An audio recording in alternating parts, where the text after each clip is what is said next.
Hi, I'm Maria. The night I walked into that Scottsdale Country Club kitchen, grease stains covering my uniform, I never imagined that washing dishes at David's cousin's wedding would change my entire life. His mother had looked at me like I was nothing more than hired help, which I guess I was. But when Senator Walsh stood up during dinner and asked to speak with Dr. Rodriguez, you should have seen their faces. The crystal champagne glasses nearly slipped from their manicured hands, and the room went dead silent. You think you know where this is going, but trust me, what happened next will leave you speechless. Before we jump back in, tell us where you're tuning in from, and if this story touches you, make sure you're subscribed, because tomorrow I've saved something extra special for you. The Arizona heat was already brutal at 7 in the morning when I pulled my beaten Honda Civic into the service entrance of the Scottsdale Country Club. The contrast couldn't have been starker between my rust-stained car and the gleaming Bentleys and Mercedes lined up in the main parking lot like jewels on display. I sat there for a moment, hands gripping the steering wheel, trying to summon the energy for another 16-hour day. This was my third job this week, and my body was already screaming for rest that wouldn't come. The catering supervisor, Jessica Thompson, was waiting by the loading dock, clipboard in hand and irritation written across her face like a permanent fixture. She barely glanced up when I approached, her blonde ponytail swishing, as she checked items off her list with aggressive pen strokes. "You're the extra help from downtown?" she asked, her tone suggesting that downtown might as well have been another planet. When I nodded, she looked me up and down, taking in my simple black pants and white button-down shirt that I'd pressed carefully that morning. "Well, at least you look presentable. Today's the Anderson wedding, and everything has to be perfect. These people don't tolerate mistakes." Inside the country club's service corridors, the walls were plain white and utilitarian, a stark contrast to the opulent main areas where guests would soon be celebrating. The kitchen buzzed with controlled chaos as dozens of workers prepared for what Jessica kept calling the event of the season. I could hear the clatter of expensive china being arranged and the soft swoosh of linens being spread across tables in the adjacent ballroom. Through the small service windows, I caught glimpses of the main dining area where massive floral arrangements towered over perfectly set tables, each place setting probably worth more than what I made in a week. The head chef, a stern man named Marcus, assigned me to prep work initially, but it quickly became clear that my role would be far more humble. "Rodriguez," Jessica called out, though she pronounced it like it left a bad taste in her mouth. "We need someone reliable on dish duty. The regular guy called in sick, and we can't afford to fall behind with service." She gestured toward the industrial dishwashing station in the back corner of the kitchen, where towers of plates and glasses already awaited attention. The area was hot, humid, and completely hidden from view of the elegant dining room beyond. As I tied an apron around my waist and rolled up my sleeves, I caught sight of my reflection in the stainless steel surface of a commercial refrigerator. The woman staring back at me looked tired, her dark hair pulled back in a practical ponytail, her hands already showing the wear of multiple jobs and endless hours.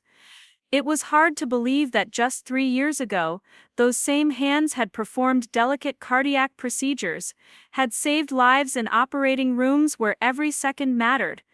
But that was before Mama got sick, before I had to leave my residency program to care for her, before everything I'd worked for seemed to slip away like water through my fingers. The wedding guests began arriving around noon, and I could hear the gentle murmur of conversation floating in from the reception area. Occasionally, servers would rush through the kitchen carrying trays of champagne or carefully plated appetizers, bringing with them snippets of conversation about stock prices and vacation homes in Aspen. The world beyond those swinging doors felt like something from a movie, all silk and diamonds and casual mentions of amounts of money that could change my family's life forever. That's when David appeared in the kitchen doorway, looking uncomfortable in his expensive navy suit. His dark hair was perfectly styled, and I could smell his cologne even from across the room.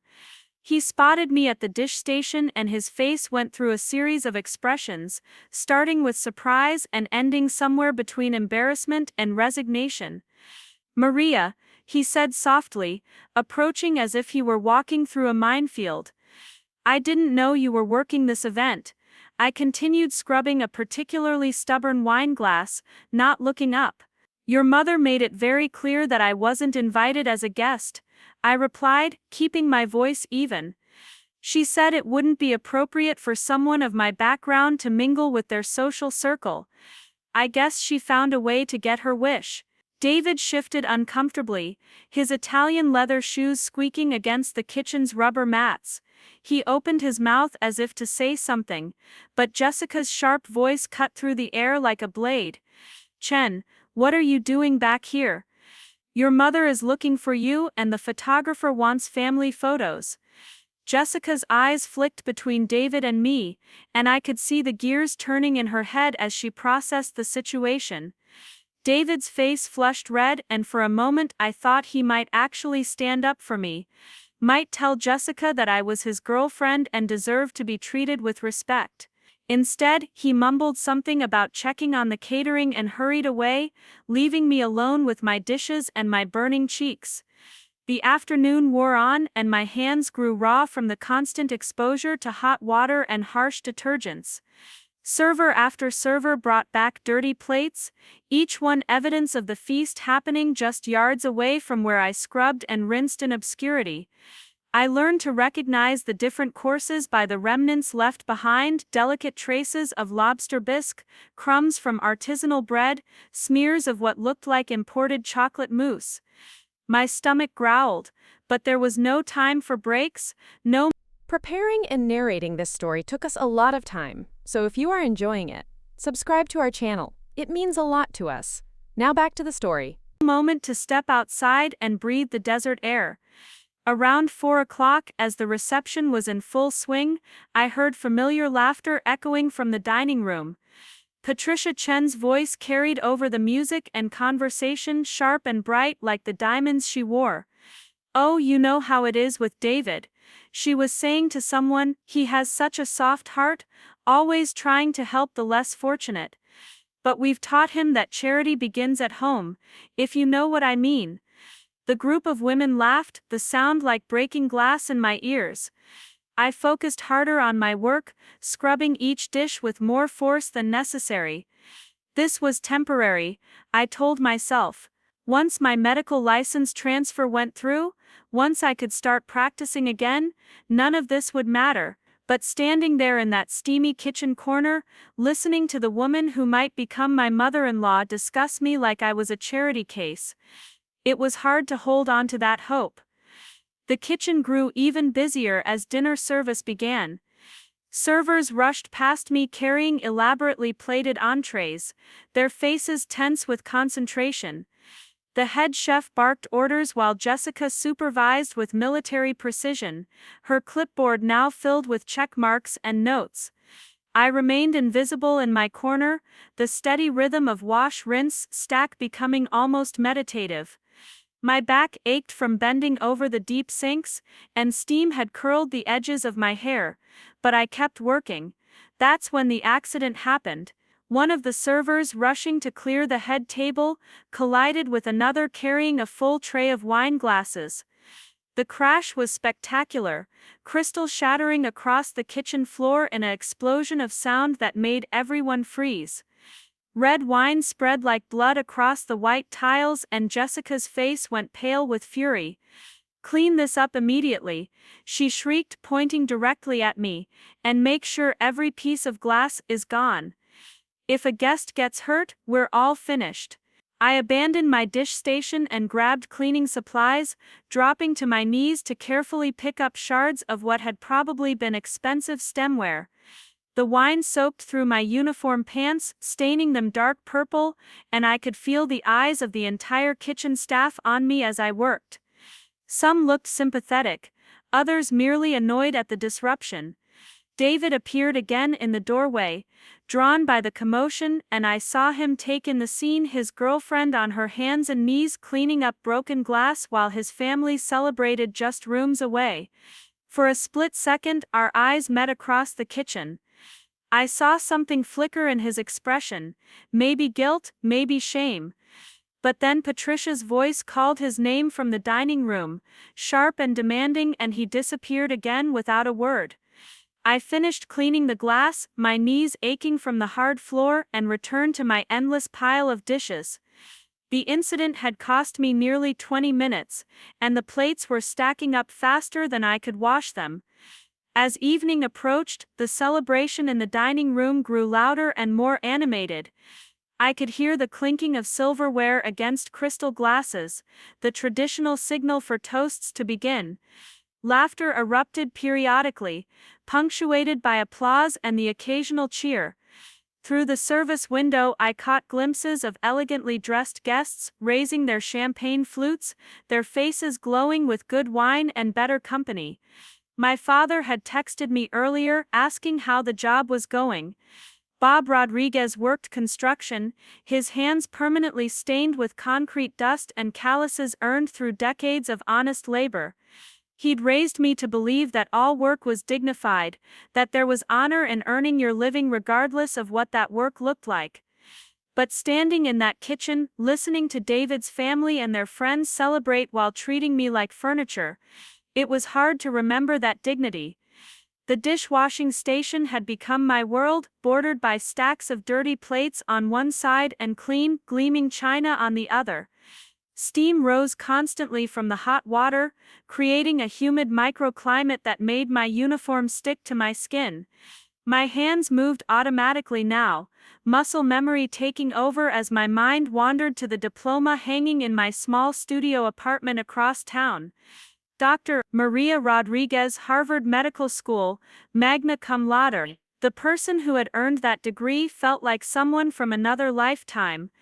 Someone who had believed that hard work and intelligence were enough to overcome any obstacle. Jessica appeared at my elbow again, her ponytail now slightly disheveled from the evening's stress. "We need these plates ready for dessert service in 10 minutes, she announced as if I hadn't been working non-stop for the past 8 hours. "And after that, there's all the coffee service dishes. Don't even think about slowing down now." She hurried away before I could respond, leaving me alone with my industrial-sized sink and the mountain of china that seemed to regenerate itself every time I made progress.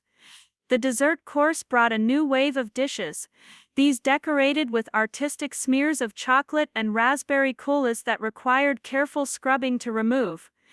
I could hear the guests exclaiming over the elaborate wedding cake, their voices carrying notes of genuine appreciation for the pastry chef's artistry. My own dinner had consisted of a granola bar eaten quickly during a bathroom break, washed down with lukewarm coffee from the staff pot that had been brewing since early morning. As the evening wound down and the last of the dinner plates made their way to my station, I allowed myself to think about going home. My small apartment would be quiet and cool, a refuge from the chaos and humiliation of the day. I could take a hot shower, wash away the grease and wine stains, and maybe allow myself a few minutes to remember who I used to be before exhaustion and circumstances had reduced me to this. But the night wasn't over yet. Through the service window, I could see guests beginning to move around more freely, some stepping onto the outdoor terrace for fresh air, others gathering in small groups for more intimate conversations. The formal dinner portion might be ending, but the celebration would continue for hours, which meant my work was far from finished. Patricia Chen's laugh carried across the room again, and I found myself pausing in my scrubbing to listen. She was holding court at a large round table, surrounded by other impeccably dressed women who hung on her every word. "David's learned so much about responsibility lately," she was saying, her voice carrying the satisfied tone of someone who always got their way. "We've helped him understand the importance of making appropriate choices, especially when it comes to his future." The words hit me like a physical blow, and I gripped the edge of the sink to steady myself. Appropriate choices. As if loving someone, building a relationship, sharing dreams and fears could be reduced to appropriateness. As if 2 years of my life, 2 years of believing in us, had been nothing more than David's temporary rebellion against his family's expectations. I returned to my dishes with renewed determination, channeling my frustration into the repetitive motions of cleaning. Each plate that passed through my hands was scrubbed to perfection, each glass polished until it gleamed under the harsh kitchen lights. If this was what they thought of me, if this was how they saw my worth, then I would show them what real dignity looked like.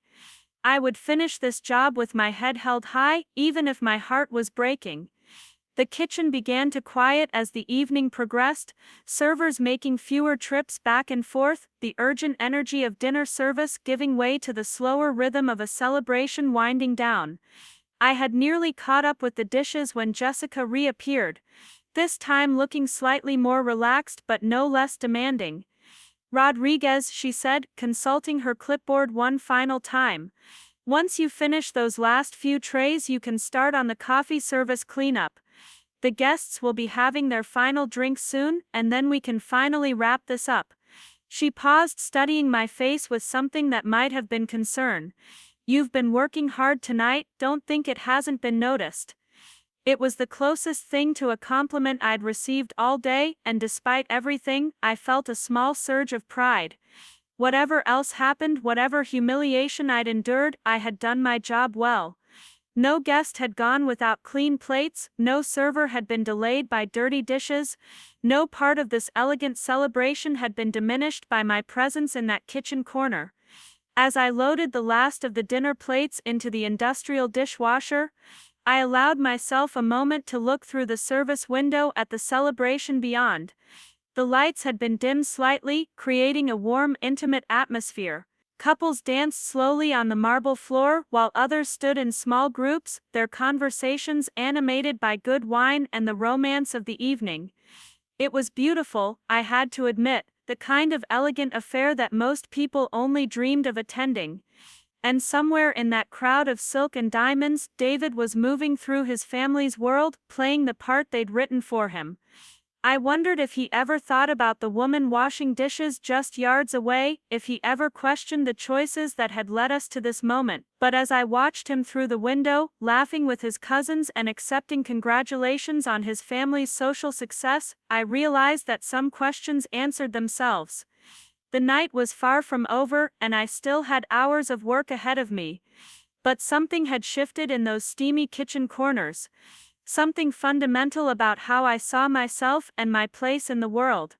I was Dr. Maria Rodriguez, and no amount of dirty dishes or social humiliation could change that. Tomorrow would bring new challenges, new opportunities to prove my worth, but tonight I would finish what I'd started. One plate at a time. The coffee service brought a different kind of chaos to the kitchen. Elegant porcelain cups and saucers arrived in steady streams, each one bearing traces of espresso and the lipstick marks of wealthy guests. I had been working for nearly 10 hours straight, and my lower back sent sharp protests up my spine every time I bent to load another rack into the dishwasher. The industrial machine hummed constantly now, its heated cycles creating even more steam in the already suffocating kitchen. Through the service window, I watched as the celebration took on a more relaxed atmosphere. Guests had loosened their ties and kicked off their heels, settling into comfortable conversations that would likely stretch well past midnight. The bride and groom moved through the crowd like royalty, accepting congratulations and posing for endless photographs. Their happiness was genuine and infectious, reminding me that beneath all the social posturing and wealth displays, this was still supposed to be about love. David appeared in my peripheral vision, standing just outside the kitchen doors. He seemed to be arguing quietly with his mother, their conversation intense but carefully controlled to avoid drawing attention from other guests. Patricia's perfectly manicured hands gestured sharply as she spoke, her diamond bracelet catching the light with every movement. Even from this distance, I could read the tension in David's shoulders, the way he kept glancing toward the kitchen as if he wanted to come in but couldn't quite bring himself to cross that invisible line between his two worlds. The argument ended abruptly when Patricia placed her hand firmly on David's arm and steered him away from the kitchen entrance. She said something close to his ear that made his face flush red, and then they disappeared back into the crowd of guests. I turned back to my dishes, trying to push down the growing certainty that their conversation had been about me. The last thing I needed was to become the subject of family drama at someone else's wedding. Jessica reappeared at my station, her earlier facade of professional composure now showing cracks of exhaustion. Her makeup had smudged slightly in the heat, and her ponytail hung limp against her neck. "The dessert wine glasses are coming back heavy tonight," she announced, surveying the mountain of delicate stemware that required careful hand washing. "These people don't seem to understand the concept of moderation." She paused, studying my face with something that might have been sympathy. "How are you holding up back here?" The question caught me off guard. In all the hours I'd been working, no one had bothered to check on my well-being or acknowledge that I might be human rather than just another piece of kitchen equipment. "I'm fine," I replied automatically, though my pruned fingers and aching feet told a different story. "Just focused on getting everything cleaned properly." Jessica nodded absently, already moving on to her next crisis, but her momentary concern lingered in the air like an unexpected gift. The real test of the evening came when the champagne flutes began arriving in force. Each glass required individual attention, careful handling to prevent chips or breaks that could cost more than I made in a day. I developed a rhythm: rinse, inspect, wash, rinse again, dry, stack. My movements became mechanical, meditation through repetition, while my mind drifted to thoughts of the life I'd left behind in Boston. Massachusetts General Hospital had been my dream placement, the culmination of years of studying and sacrifice. I'd been 3 months into my cardiology residency when Mama's diagnosis arrived like a thunderbolt. "Stage 4 pancreatic cancer," the doctor said, speaking in the gentle but clinical tones I knew so well. She had maybe 6 months, they explained, and the treatment options were limited. Someone needed to care for her, to make sure she wasn't alone during those final precious weeks. The decision to leave my residency program had torn me apart, but it hadn't really been a decision at all. Mama had sacrificed everything to get me through medical school, working double shifts at the hospital laundry while I studied late into the night. She'd celebrated every small victory with me, from my first successful surgery observation to the day I walked across the stage at Harvard. How could I choose my career over her final months? But leaving Boston had meant more than just pausing my medical career. It had meant starting over in Phoenix, where David lived and where I thought I might build a new life after Mama passed. It had meant working whatever jobs I could find while navigating the complex bureaucracy of medical license transfers. Most painfully, it had meant watching David's initial excitement about my medical background gradually fade as his family made their disapproval increasingly clear. The kitchen clock showed nearly 11 when Patricia Chen made her grand entrance into the service area. She swept through the swinging doors like she owned the place, which in some cosmic sense of social hierarchy she probably did. Her silk dress rustled as she moved, and her perfume cut through the kitchen's industrial smells like a blade. Every conversation stopped as she passed, servers and kitchen staff suddenly finding urgent tasks that required their complete attention. She approached my dish station with the confidence of someone accustomed to being obeyed without question. "You must be Maria," she said, her voice carrying that particular tone wealthy people used when addressing service workers, friendly on the surface but unmistakably condescending underneath. "David has mentioned you." The way she said mentioned made it sound like he'd been discussing an unfortunate medical condition rather than someone he claimed to love. I dried my hands on my apron and turned to face her fully, noting how she instinctively took a step back, as if my proximity might somehow contaminate her expensive outfit. "Mrs. Chen," I replied, evenly proud that my voice remained steady despite the rapid beating of my heart. "I hope you're enjoying the wedding." Up close, I could see that her makeup was flawless, applied with the skill that came from years of practice and unlimited budgets. Every hair was in place, every piece of jewelry positioned for maximum impact. "Oh, it's been lovely," she said, her smile never wavering. "Such an important night for the Anderson family." They've invited only their closest friends, people who really matter in this community. The emphasis on matter hung in the air between us like a weapon. It's so nice when celebrations bring together people who truly understand each other, don't you think? I recognized the verbal minefield she was laying, each word carefully chosen to establish hierarchy and put me in my place. It does seem like a beautiful celebration. I agreed, refusing to take the bait. The bride and groom look very happy together. Patricia's smile tightened almost imperceptibly, and I could see her recalibrating her approach. She'd expected me to be either intimidated or defensive, not diplomatically neutral. David tells me you work in healthcare, she continued, her tone now suggesting that healthcare was a euphemism for something distasteful. That must be very rewarding work, helping people and all. The condescension in her voice was now barely disguised, and I felt heat rising in my cheeks despite my efforts to remain calm. She was doing this deliberately, trying to provoke a reaction that would justify whatever narrative she'd constructed about me. I do find it rewarding, I replied carefully, not trusting myself to elaborate.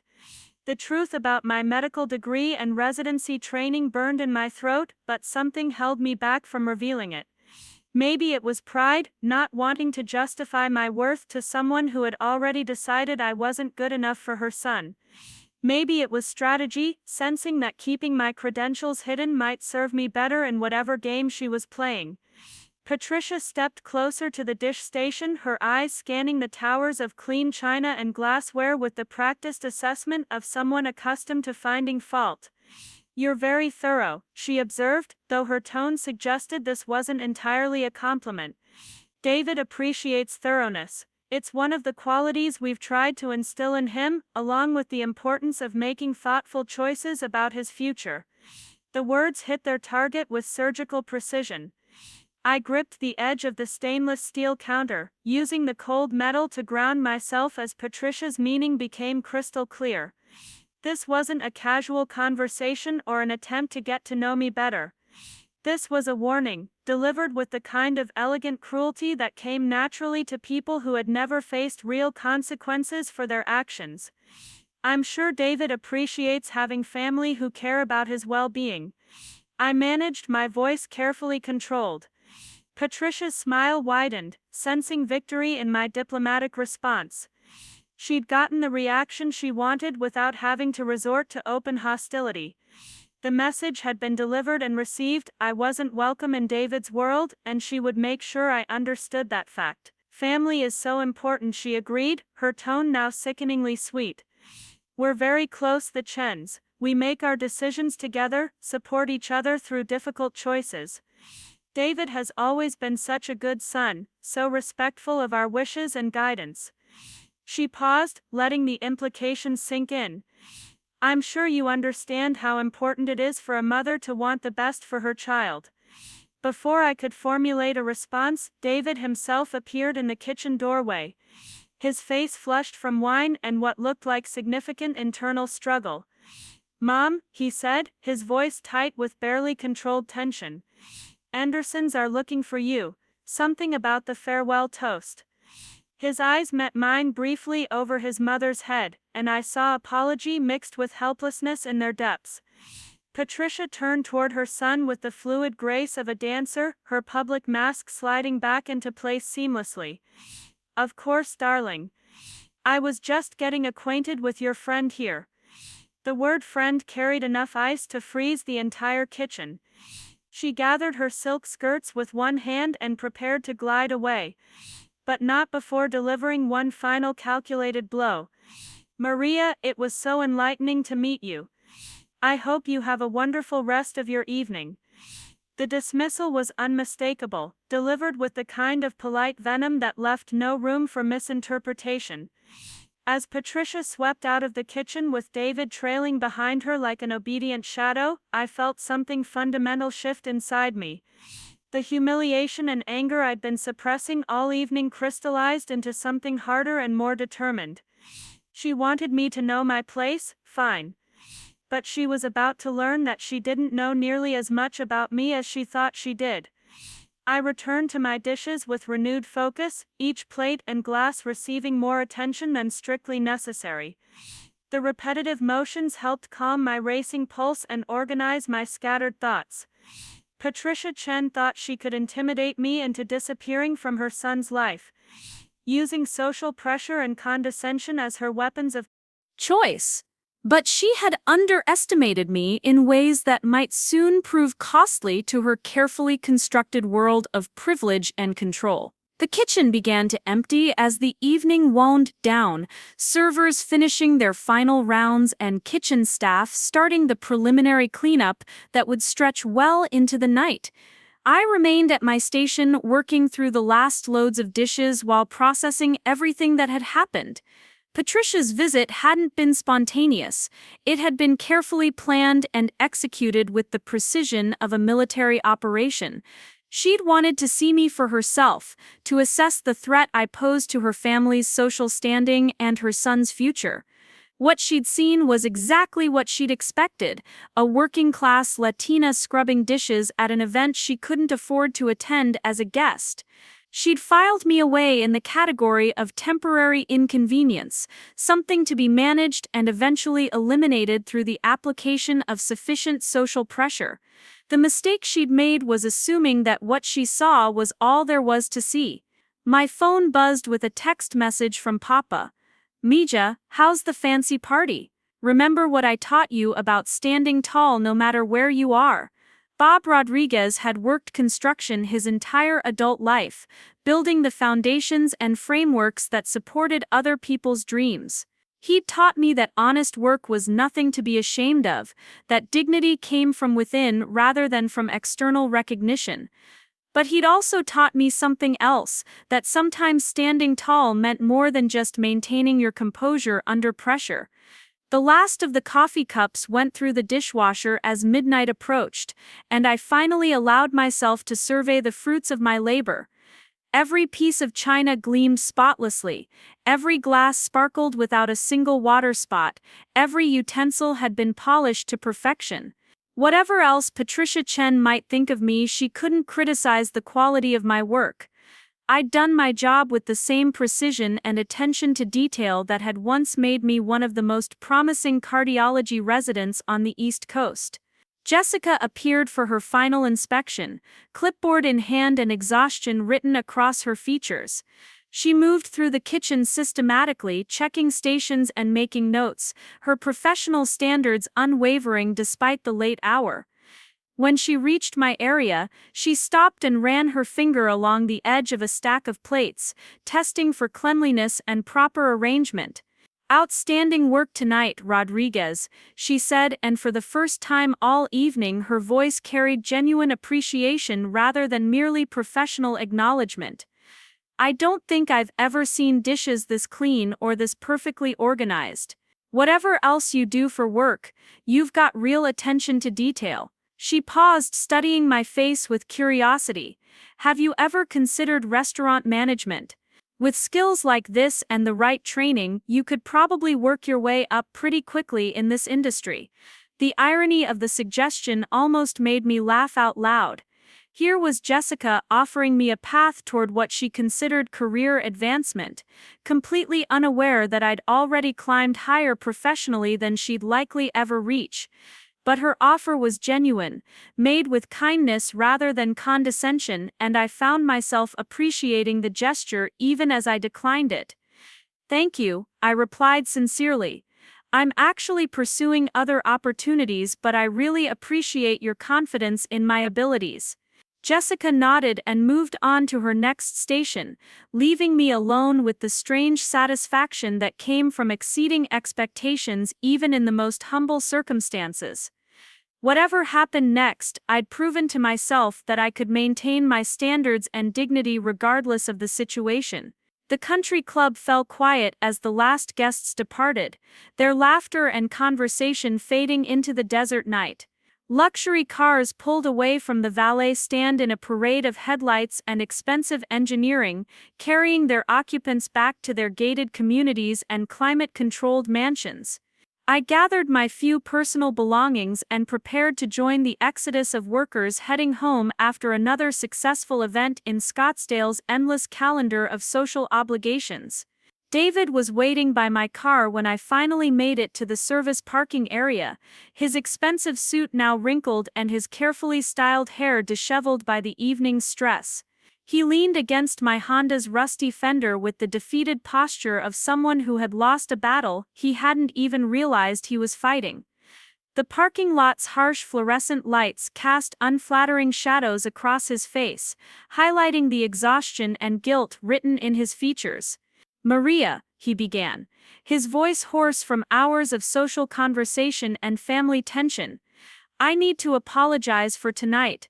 For my mother, for the way you were treated, for not standing up for you when I should have." He ran his hands through his hair, destroying what remained of his perfect styling. "I know how this must have looked, how it must have felt to be working in that kitchen while I was out there celebrating with my family." I leaned back against my car door, suddenly feeling every hour of the grueling day in my bones. The adrenaline that had carried me through Patricia's confrontation and the endless stream of dishes was finally wearing off, leaving behind a bone-deep exhaustion that went far beyond physical fatigue. "Your mother made her position very clear," I said quietly, "and so did you by your absence." David flinched as if I'd struck him, but he didn't deny the accuracy of my assessment. We stood in uncomfortable silence for several minutes, the only sounds coming from the distant hum of traffic and the occasional car door slamming as other workers departed. Finally, he straightened up and looked directly at me, his expression shifting from guilt to something that might have been determination. "I want to make this right," he said. "I want to prove that I'm not just my mother's puppet, that I can make my own decisions about what matters and who matters." The words sounded rehearsed, as if he'd been practicing them during the long evening. "Give me another chance to show you that our relationship means more to me than my family's approval." The request hung in the air between us like a fragile bridge, offering connection but requiring trust that had been badly damaged by the evening's events. Part of me wanted to accept his apology, to believe that love could overcome the class differences and family pressures that seemed determined to keep us apart. But another part of me, the part that had been forged in medical school classrooms and hospital corridors where excuses meant failure, demanded more than pretty words and promises. "David," I said slowly, choosing each word carefully, "your mother didn't just disapprove of me tonight. She came into that kitchen specifically to let me know that I wasn't good enough for you, that I didn't belong in your world, that I should accept my place and stay in it." I straightened up, meeting his eyes directly. "And you let her do it. You knew where I was, you knew what was happening, and you chose to stay with your family rather than support the woman you claim to love." He started to interrupt, but I held up my hand to stop him. "I'm not saying this to hurt you or to be dramatic. I'm saying it because if we're going to have any kind of future together, you need to understand that I won't be anyone's secret shame or hidden compromise. I deserve better than that, and honestly, so do you." The truth of those words settled over us both like desert dust, coating everything with the reality of our situation. David's family would never accept me as I was, would never stop seeing me as an obstacle to their social ambitions for their son. And unless he was willing to choose me over their approval, we would be trapped in an endless cycle of hidden meetings and apologetic explanations. "What do you want me to do?" he asked, and I heard genuine confusion in his voice. "I can't just cut off my family. They're not perfect, but they're all I have. And they do love me, even if their way of showing it isn't always what you'd expect." He kicked at a loose piece of gravel, sending it skittering across the empty parking lot. "Can't we find some middle ground, some way to make this work for everyone?" The question revealed everything I needed to know about where David's priorities truly lay. He wasn't asking how to stand up to his family or how to defend our relationship.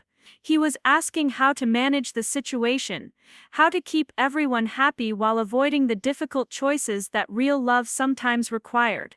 It was the response of someone who had never had to fight for anything important, who had grown up assuming that compromise and diplomacy could solve any problem.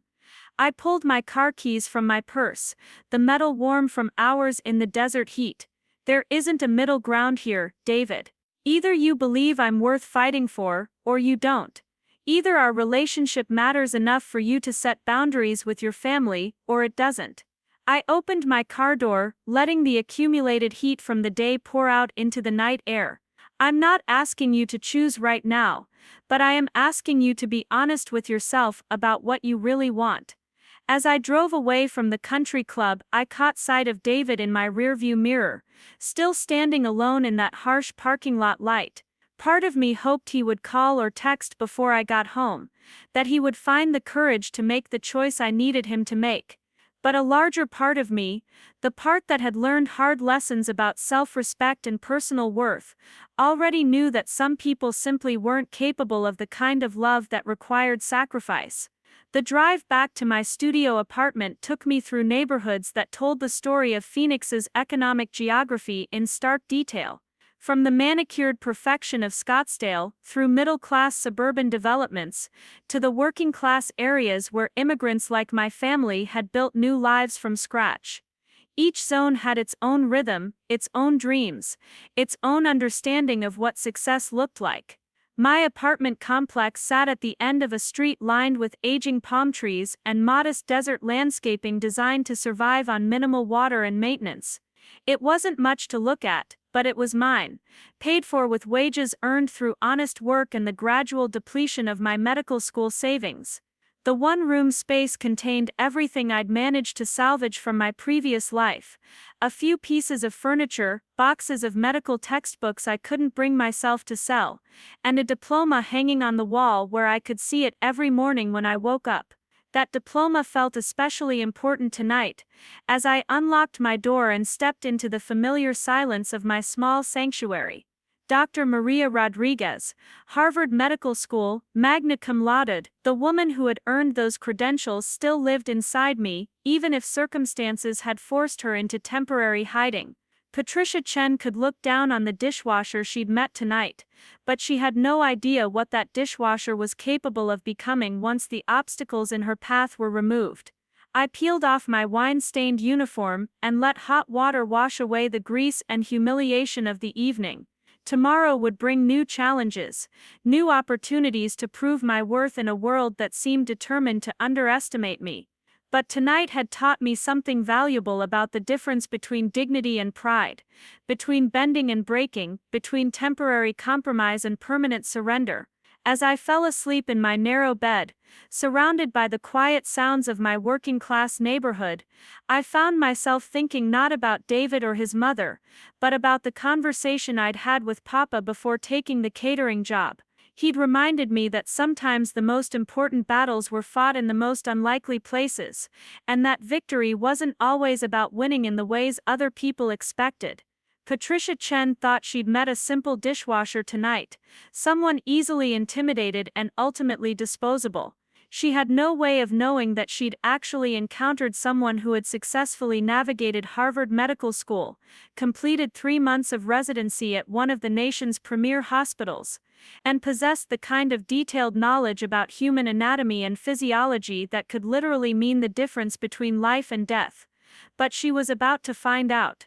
The morning sun filtered through the thin curtains of my studio apartment, casting geometric shadows across the medical textbooks that still lined my shelves like silent sentinels from another life. I'd been awake for hours, replaying the events of the wedding in my mind, dissecting each moment with the same analytical precision I'd once applied to complex cardiac procedures. Sleep had been elusive, interrupted by fragments of Patricia Chen's voice, and the memory of David's helpless expression in that parking lot. My phone showed 3 missed calls from David and a string of text messages that progressed from apologetic to desperate as the night wore on. I deleted them without reading past the first few words, not ready to engage with his attempts at damage control. Some conversations required preparation, and I wasn't prepared to listen to more excuses about family loyalty and impossible situations. Instead, I focused on the routine that had kept me grounded through months of uncertainty and financial struggle. Coffee first, strong and black, followed by 30 minutes of reviewing medical journals to keep my knowledge current. The ritual felt especially important this morning, a deliberate reminder of who I was beneath the uniform I'd worn last night. Dr. Maria Rodriguez might be temporarily displaced, but she hadn't disappeared. The knock at my door came earlier than expected, followed by a familiar voice calling my name. "Mija, are you awake? I brought breakfast." Papa's presence filled my small apartment like sunshine, his weathered construction boots clicking against the tile floor as he set bags of food on my tiny kitchen counter. Bob Rodriguez moved with the careful deliberation of a man whose body had been shaped by decades of physical labor, but his dark eyes missed nothing as they took in my appearance. "You look like hell," he observed with characteristic bluntness, unpacking containers of homemade breakfast burritos and fresh fruit. "Want to tell me about this fancy party, or should I guess?" He settled into one of my two kitchen chairs, his presence instantly making the space feel more like home and less like a temporary refuge from disappointment. I poured coffee for both of us, buying time to organize my thoughts. Papa had an uncanny ability to read people, a skill developed through years of managing construction crews and navigating the complex social dynamics of job sites where respect had to be earned rather than assumed. He would see through any attempt to minimize what had happened, so I decided on honesty. "They treated me exactly like you'd expect," I said, settling across from him with my steaming mug. "David's mother made sure I understood my place in their world, which apparently is nowhere near her son." The words came out more bitter than I'd intended, carrying the accumulated frustration of months spent trying to fit into spaces that seemed determined to reject me. Papa nodded slowly, his calloused fingers wrapped around his coffee cup. "And David? What did he do when his mama was putting you in your place?" The question was asked quietly, but I could hear the steel underneath. Bob Rodriguez had raised me to expect respect from the men in my life, to settle for nothing less than someone who would stand beside me when things got difficult. "He apologized afterward," I replied, unable to keep the disappointment out of my voice. "In the parking lot, after it was all over, and there was no cost to him for showing support. He wants another chance to prove he can choose me over his family's approval." I took a long sip of coffee, letting its warmth counter the chill that seemed to have settled in my chest. "But we both know that's not going to happen." My father studied my face with the intensity he usually reserved for reading architectural blueprints, searching for structural weaknesses that might cause problems later. "You know what I think about men who make promises they can't keep," he said finally, "but I'm more interested in what you're going to do about it. You planning to keep washing dishes and hoping things get better, or are you ready to remind these people who they're dealing with?" The question hit deeper than he probably intended, touching on fears I'd been avoiding since leaving Boston. "Papa, what if I'm not who I used to be anymore? What if working these jobs, living like this, has changed something fundamental about me?" I gestured around the cramped apartment, at the stark contrast between my current reality and the prestigious hospital corridors where I'd once felt so confident and capable. Bob Rodriguez leaned back in his chair, a slight smile playing at the corners of his mouth. "Mija, you think washing dishes for one night erased 4 years of medical school and everything you learned in that fancy hospital? You think scrubbing plates somehow deleted your brain, or changed your DNA?" He shook his head, his expression mixing amusement with gentle reproach. "You're still the same woman who graduated at the top of her class, who impressed all those brilliant doctors in Boston. The only thing that's changed is your circumstances, and circumstances are temporary." His words carried the weight of lived experience, reminding me of the stories he'd told about immigrating to Phoenix with nothing but determination and a willingness to work. He'd built a successful construction company from scratch, earning respect through competence and integrity rather than inherited privilege. "But there's something else," he continued, his tone shifting to something more serious. "Something I haven't told you about some of the people I've worked with over the years." The change in his voice caught my attention, pulling me out of my spiral of self-doubt. Papa had always been straightforward about his work, proud of the buildings and infrastructure projects his company had completed, But there was something different in his expression now, a hint of knowledge held in reserve for the right moment. Remember the new medical center they built downtown last year? The one with all the fancy equipment and the politicians cutting ribbons for the cameras. He paused, watching my reaction. My crew did the foundation work, the structural framework, all the behind-the-scenes stuff that nobody sees but everything depends on. His eyes twinkled with something that might have been mischief. Funny thing about construction projects that big. You end up working closely with a lot of important people, people who remember favors and appreciate quality work. I felt a spark of curiosity cutting through my morning malaise. Papa had always been modest about his business connections, treating his professional relationships with the same quiet dignity he brought to everything else. But there was something in his tone that suggested hidden depths, networks of influence that operated far from the glittering world of country club receptions and charity galas. Dr. Patricia Hernandez was the project coordinator for the medical center, he continued, naming someone I recognized from Arizona's medical community. Brilliant woman, came up through the system the hard way, just like us. We spent a lot of late nights working through problems, making sure everything was built to the highest standards. He paused to take another sip of coffee. She asked about you once, when she heard I had a daughter in medical school, said to let her know if you ever needed anything when you moved back to Phoenix. The implication slowly dawned on me, accompanied by a mixture of hope and trepidation. Dr. Hernandez was one of the most respected physicians in the state, with connections throughout Arizona's medical establishment. If Papa had maintained a relationship with her, if she remembered her offer to help, it might represent a path forward that didn't depend on David's family or their social approval. Why are you telling me this now? I asked, though I suspected I already knew the answer. Papa had always been strategic in his timing, revealing information when it could be most useful rather than simply for the sake of transparency.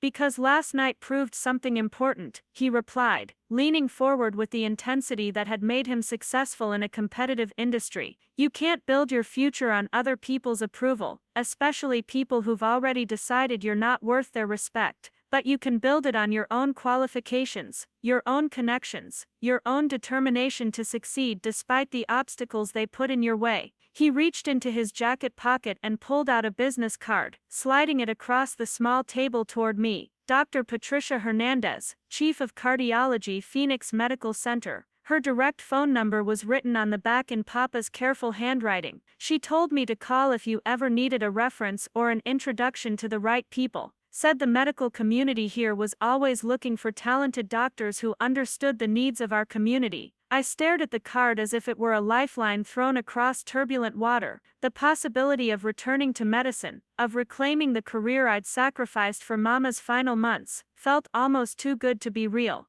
Papa, what if I'm not ready? What if I've been away too long, forgotten too much? What if I interview with Dr. Hernandez, and she realizes I'm not the promising young doctor you described to her? Then you'll learn what you need to learn and try again, he replied with characteristic pragmatism. But you won't know until you try, and you can't try until you stop hiding behind jobs that don't use half of what you're capable of. He stood up, his chair scraping against the tile floor. I need to get to the job site, but I want you to think about something. Yesterday you proved you could maintain your dignity and do excellent work even when people tried to make you feel small. Today you can prove that temporary setbacks don't define your worth or limit your potential. After Papa left, I sat alone with Dr. Hernandez's business card, turning it over in my fingers while considering the possibilities it represented. The path back to medicine wouldn't be simple or immediate. I'd need to complete the licensing process, find a residency program willing to accept someone with a gap in their training, and prove that I could perform at the level required for cardiology practice. But for the first time in months, those challenges felt manageable rather than insurmountable. I'd already survived medical school, had already demonstrated my capabilities in one of the country's most demanding residency programs.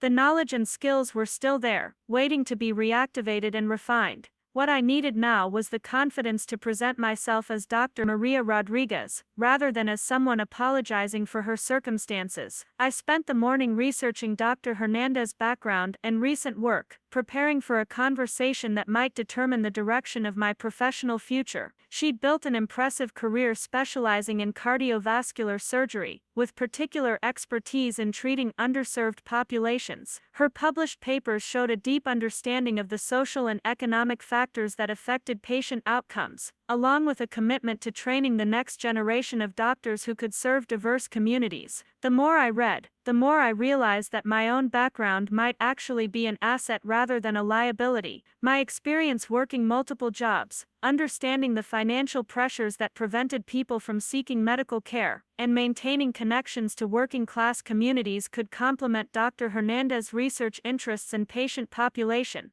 By noon, I'd crafted an email introducing myself and requesting a brief meeting to discuss opportunities in Arizona's medical community. I kept the tone professional but personal, mentioning Papa's construction work on the medical center and my own background in cardiology. Before I could second-guess myself, I hit send and committed to whatever response might come. The afternoon passed slowly, filled with the kind of nervous energy that made concentration difficult. I cleaned my already spotless apartment, reorganized my medical textbooks, and reviewed journal articles until the words blurred together. My phone remained stubbornly silent, no response from Dr. Hernandez, and no further contact from David. The silence felt loaded with possibility and anxiety in equal measure. Around 3 o'clock, my phone finally rang. Dr. Hernandez's voice was warm but direct, with the efficient tone of someone accustomed to making quick decisions about important matters. "Maria, your father spoke very highly of you when we worked together last year. I've been wondering when you'd reach out." She paused, and I could hear the sound of papers rustling in the background.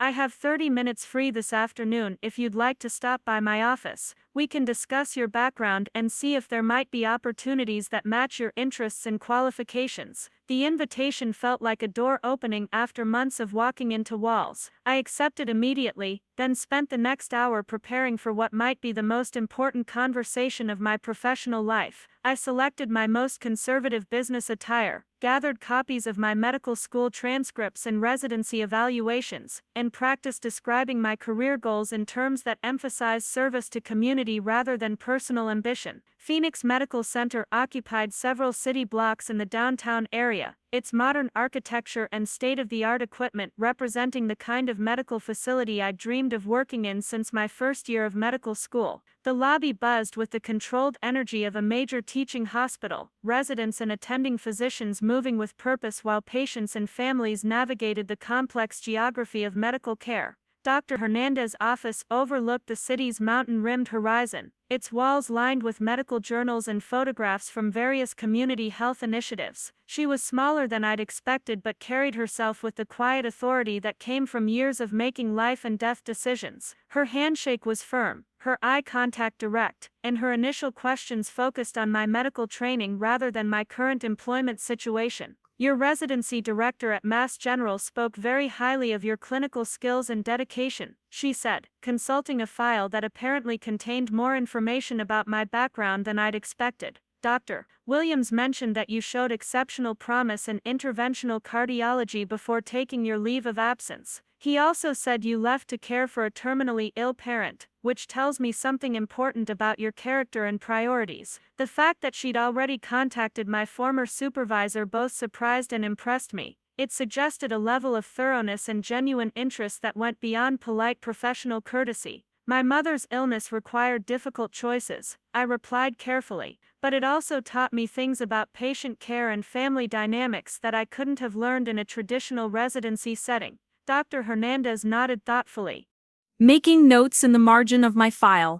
Arizona has a significant need for cardiologists who understand the cultural and economic barriers that prevent many of our residents from receiving adequate medical care. Your background gives you insights that many of your peers lack. She leaned back in her chair, studying my face with the intensity of a clinician making a diagnosis. "The question is whether you're ready to dive back into demanding medical training, or whether you need more time to adjust to being back in Phoenix." The directness of her question demanded an equally direct response. "I'm ready," I said, surprising myself with the certainty in my voice. "I've spent months working jobs that don't challenge me intellectually or use my medical training.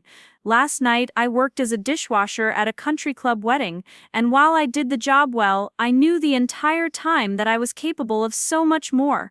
I paused, gathering my thoughts. I want to return to medicine not just because it's what I trained for, but because it's where I can make the greatest contribution to my community. Something in my response seemed to resonate with Dr. Hernandez, who made several more notes before closing my file. "I have a proposition for you," she said, her tone shifting to something more collaborative. "We're launching a new community outreach program focused on cardiovascular health in underserved populations.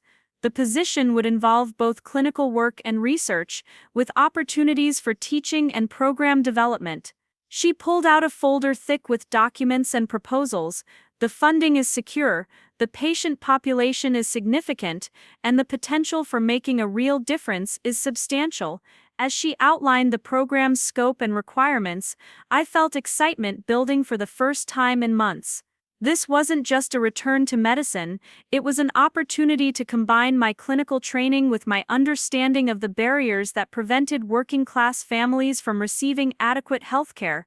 The position would require completing my residency training while simultaneously developing new approaches to community-based cardiac care. "There's one thing you should understand," Dr. Hernandez continued, her expression becoming more serious. "This kind of work doesn't always earn respect from colleagues who prioritize prestige over service. You'll be working with patients who can't pay premium fees, in settings that don't photograph well for medical journal covers. Some people in the medical community might see it as settling for less than you could achieve with your qualifications." Her warning resonated with the events of the previous evening, reminding me of Patricia Chen's assumptions about my worth based on the work she'd observed. "Dr. Hernandez," I replied, "last night I was reminded that some people judge others based on external circumstances rather than actual capabilities or contributions. I'd rather work with patients who need excellent medical care than with colleagues who need their egos constantly validated." The conversation continued for another hour, covering everything from research protocols to patient populations to the timeline for beginning the program. By the time I left her office, I carried a folder full of materials to review and a provisional offer contingent on completing the residency requirements and medical licensing process. More importantly, I carried a renewed sense of purpose and the confidence that came from being valued for my actual qualifications, rather than dismissed because of temporary circumstances. The drive back to my apartment took me through neighborhoods where the program's potential patients lived and worked. Strip malls with signs in both English and Spanish, small restaurants serving food that reminded immigrant families of home, auto repair shops where men in coveralls fixed the used cars that represented their customers' primary financial investment. These were my people, the community I'd grown up in, and understood in ways that no amount of medical training could teach. At a red light, I pulled out my phone and scrolled through David's unread messages from the morning. His words were predictably apologetic, full of promises to do better and requests for another chance to prove his commitment to our relationship. But reading them now, after spending an afternoon discussing meaningful work with someone who respected my qualifications, his messages felt like echoes from a world that had never really been mine to begin with. I typed a brief response. "David, I appreciate your apologies, but I think we both know that our relationship can't survive the conflict between your family's expectations and your feelings for me. I wish you well, but I need to focus on rebuilding my career and my life in ways that don't require anyone else's approval." I hit send before I could reconsider, feeling a mixture of sadness and relief as I watched the message disappear into the digital void. The evening was spent reviewing Dr. Hernandez's materials and researching the community health challenges her program was designed to address. The statistics were sobering: higher rates of cardiovascular disease in Hispanic communities, delayed treatment due to financial barriers, cultural factors that prevented many patients from seeking care until their conditions became critical. But embedded within those challenges were opportunities to make a genuine difference in people's lives, to use my medical training in service of something larger than personal advancement. As I fell asleep that night, surrounded by research papers and program proposals, I felt more like myself than I had in months. Dr. Maria Rodriguez was beginning to emerge from the protective shell she'd constructed around temporary circumstances and other people's expectations. Tomorrow would bring new challenges and the hard work of rebuilding a medical career, but tonight I could rest in the knowledge that my future was once again in my own hands. The next morning brought an unexpected phone call that would test everything I thought I understood about the social dynamics I'd been navigating. Patricia Chen's voice was crisp and businesslike as she introduced herself, though we both knew our previous meeting made introductions unnecessary. "Maria, I hope you don't mind me calling directly. I got your number from David." Her tone carried none of the condescension from our kitchen encounter, replaced instead by something that sounded almost like professional courtesy. "I wanted to follow up on our conversation last night and perhaps discuss some opportunities that might be of mutual interest." The sudden shift in her approach caught me completely off guard.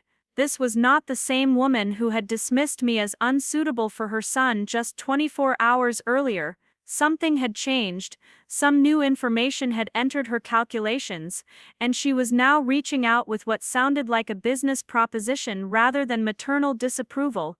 "I'm listening," I replied carefully, unwilling to commit to anything until I understood what had prompted this dramatic change in attitude. Patricia Chen was not someone who admitted mistakes or reversed course without compelling reasons, which meant she'd learned something that altered her assessment of my value or potential usefulness.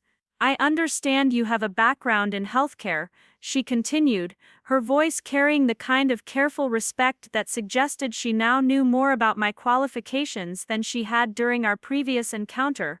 "As it happens, the Chen Family Foundation is expanding its medical charity initiatives, and we're looking for someone with both clinical expertise and cultural understanding to help develop our programs." She paused, letting the implications sink in. "I thought you might be interested in discussing how your skills could contribute to our philanthropic efforts." The offer was breathtaking in its calculated audacity.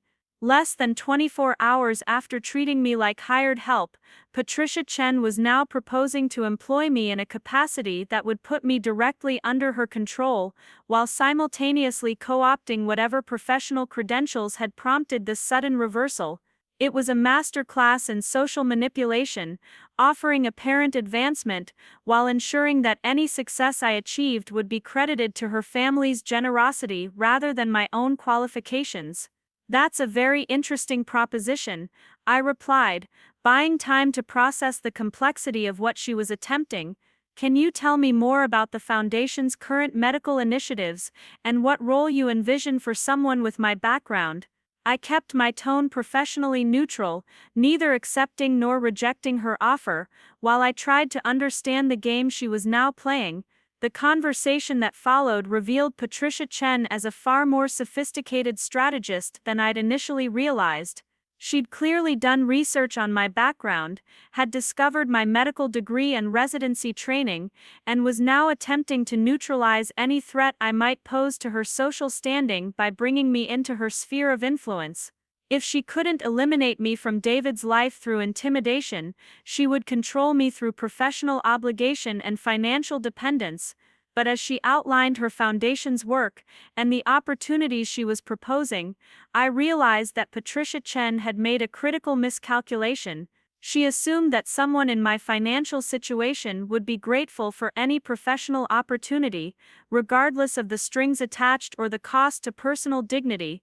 She had no way of knowing about my meeting with Dr. Hernandez, about the real opportunities that were beginning to open up, about the path back to medicine that didn't require her approval or patronage. "I appreciate you thinking of me for these opportunities," I said when she finished her presentation. "Can I take some time to consider your proposal and get back to you? I want to make sure I understand all the implications before making any commitments." It was a diplomatic way of buying time while I figured out how to handle this unexpected development in what was becoming an increasingly complex situation. After ending the call, I sat in my small apartment trying to process the morning's events. Patricia Chen's offer represented exactly the kind of golden cage that successful manipulators use to control the people they couldn't simply eliminate. accept her proposition, and I would become permanently indebted to her family's generosity, forever defined by their willingness to overlook my humble background and give me opportunities I supposedly couldn't earn on my own merits. But her call had also revealed something important about the power dynamics I'd been navigating. Someone had told her about my medical credentials, had provided information that changed her entire approach to dealing with me. The question was who had access to that information and what their motivations might be for sharing it. David was the obvious suspect, but the timing seemed wrong for a gesture of support after our relationship had effectively ended the night before. The answer came in an unexpected form when Papa called an hour later, his voice carrying a note of satisfaction that I'd rarely heard from him. "Mija, I had an interesting conversation this morning with someone who was asking questions about your background." He paused, and I could hear construction noise in the background as his crew prepared for another day of work. "Seems like the Chen family's lawyer called Dr. Hernandez's office, trying to verify some information about your medical training." The implications hit me like a physical blow. Patricia Chen hadn't just researched my background through public records or casual inquiries. She'd had her lawyer conduct what amounted to a professional investigation, contacting my potential references and attempting to gather intelligence about my qualifications and connections. It was a level of scrutiny that went far beyond motherly concern about her son's romantic choices, suggesting that she viewed me as a more significant threat than I'd realized. "What did Dr. Hernandez tell them?" I asked, though I suspected I already knew the answer. Professional ethics would prevent her from discussing my qualifications with unauthorized parties, but her refusal to provide information would itself be informative to someone as experienced in social maneuvering as Patricia Chen. "She told them exactly what she should have told them." Papa replied with evident satisfaction, "that she doesn't discuss confidential matters with third parties, and that anyone interested in your qualifications should speak with you directly." He chuckled, a sound that carried decades of experience dealing with people who thought money and social position could overcome professional boundaries. "But she also called me afterward to make sure you knew that someone was asking questions. She's a good woman, that Dr. Hernandez. She understands the games that powerful people play." The conversation clarified the morning's events in ways that were both troubling and enlightening. Patricia Chen's sudden interest in employing me wasn't motivated by recognition of my qualifications or desire to support my career development. It was a preemptive strike designed to bring me under her control before I could establish professional relationships that operated outside her sphere of influence. She'd discovered that I wasn't just a working-class woman who could be intimidated into disappearing. I was someone with credentials and connections who might actually pose a threat to her family's social standing if I chose to use them strategically. But her investigation had also backfired in ways she probably hadn't anticipated. By contacting Dr. Hernandez's office, she'd inadvertently confirmed my legitimacy as a medical professional and demonstrated the kind of interest that suggested I might be worth taking seriously. More importantly, she'd revealed her own fears about my potential influence, providing me with valuable intelligence about how she viewed the threat I represented. I spent the rest of the day crafting my response to Patricia Chen's offer, choosing each word carefully to convey professional courtesy while maintaining complete independence. The message I eventually sent was brief and diplomatically non-committal. "Thank you for considering me for opportunities with the Chen Foundation. After careful consideration, I've decided to pursue other options that better align with my current career objectives. I wish you success with your medical charity initiatives." The response was calculated to frustrate her attempts at control while avoiding any direct confrontation that might escalate the situation unnecessarily. By declining her offer without providing detailed explanations, I was maintaining my autonomy while denying her the information she would need to develop more sophisticated strategies for managing me.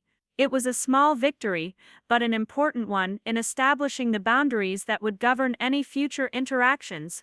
That evening, as I reviewed materials for my upcoming meeting with Dr. Hernandez about the community health program, I reflected on how much had changed in just 48 hours. The woman who had scrubbed dishes while enduring Patricia Chen's condescension was being replaced by someone who understood her own worth and was willing to fight for opportunities that matched her qualifications. The transformation wasn't complete yet, but the foundation was solid and the direction was clear. My phone buzzed with a text message from an unknown number. "This is Senator Walsh. I believe we met briefly at the Anderson wedding. I'd like to speak with Dr. Rodriguez about some healthcare policy initiatives. Are you available for lunch tomorrow?" The message was followed by contact information for her office and a note that Dr. Hernandez had provided my number at her request. I stared at the message for several minutes, trying to process this latest development in what was becoming an increasingly complex situation. Senator Catherine Walsh was one of Arizona's most influential politicians, known for her work on healthcare legislation and her support for programs serving underserved communities. If she wanted to meet with me, it suggested that my conversation with Dr. Hernandez had generated interest at levels I hadn't anticipated. The timing was perfect in ways that felt almost orchestrated by Providence. Just as Patricia Chen was attempting to co-opt my professional credentials for her own purposes, a genuine opportunity for meaningful work was emerging from sources that operated completely outside her sphere of influence. The contrast between her manipulative offer and Senator Walsh's straightforward invitation crystallized everything I'd learned about the difference between authentic opportunity and gilded cages designed to limit rather than liberate. I typed my response to the senator immediately. "I would be honored to meet with you to discuss healthcare policy initiatives. Tomorrow at lunch works perfectly for my schedule." After sending the message, I allowed myself a moment to appreciate the symmetry of the situation. Less than a week ago, I'd been washing dishes at a wedding where Senator Walsh was a guest. Tomorrow, I would be meeting with her as Dr. Rodriguez to discuss ways to improve healthcare access for the communities I'd grown up serving. The evening was spent preparing for what might be the most important professional meeting of my life, reviewing Senator Walsh's legislative record and researching the policy initiatives she'd championed. But as I fell asleep that night, my last conscious thought was about the look on Patricia Chen's face when she eventually learned that her attempts to control my career had been rendered irrelevant by opportunities she'd never even imagined. Senator Catherine Walsh's office occupied the entire top floor of a downtown Phoenix high-rise, its floor-to-ceiling windows offering panoramic views of the desert mountains that ringed the city like ancient guardians. I arrived 15 minutes early, using the extra time to review my notes and settle my nerves before what could be the most pivotal conversation of my career. The receptionist, a poised woman in her 50s, offered me coffee while I waited, treating me with the professional courtesy reserved for legitimate appointments, rather than the dismissive politeness I'd grown accustomed to in recent months. The senator emerged from her private office exactly on time, her presence commanding immediate attention despite her relatively small stature. Catherine Walsh had built her political career on healthcare advocacy, rising from a background as an emergency room nurse to become one of Arizona's most effective legislators. Her handshake was firm, her eye contact direct, and her initial questions focused on my medical training with the precision of someone who understood the complexities of healthcare delivery systems. "Dr. Hernandez speaks very highly of your clinical capabilities and your commitment to serving underserved populations," she began, gesturing for me to take a seat at the conference table that dominated her office. "She also mentioned that you have personal experience navigating the barriers that prevent many of our residents from receiving adequate medical care." The senator's tone was respectful but businesslike, suggesting that this meeting had been arranged for substantive reasons rather than mere political courtesy. I had prepared extensively for this conversation, anticipating questions about my medical background and policy preferences, but I hadn't expected the directness of her approach or the depth of her knowledge about my qualifications. "Senator Walsh, I appreciate Dr. Hernandez's confidence in my abilities. My experience working multiple jobs while pursuing medical licensing has given me insights into the economic realities that many patients face when seeking healthcare." I paused, choosing my words carefully. I've seen firsthand how financial barriers can delay treatment until conditions become critical and much more expensive to address. The senator made notes on a legal pad, her questions becoming progressively more detailed as our conversation developed. She wanted to know about my residency experience at Massachusetts General, my observations about healthcare disparities in different communities, and my thoughts on policy interventions that might improve access to specialized care. It became clear that this wasn't a general meet and greet with a promising young doctor, but rather a targeted interview for something specific she had in mind. I'm chairing a new subcommittee on healthcare innovation and community outreach, she explained after we'd discussed various policy challenges for nearly an hour. The committee is tasked with developing practical solutions to the physician shortage in rural and underserved areas, particularly in specialized fields like cardiology. She leaned forward, her expression intensifying. We need medical professionals who understand both the clinical requirements and the cultural barriers that prevent effective healthcare delivery to Hispanic and Native American communities. The opportunity she was describing exceeded anything I'd imagined possible when I'd first reached out to Dr. Hernandez just days earlier. Working with a Senate subcommittee would provide a platform for addressing healthcare disparities at the policy level, while simultaneously advancing my own career in directions I'd never considered.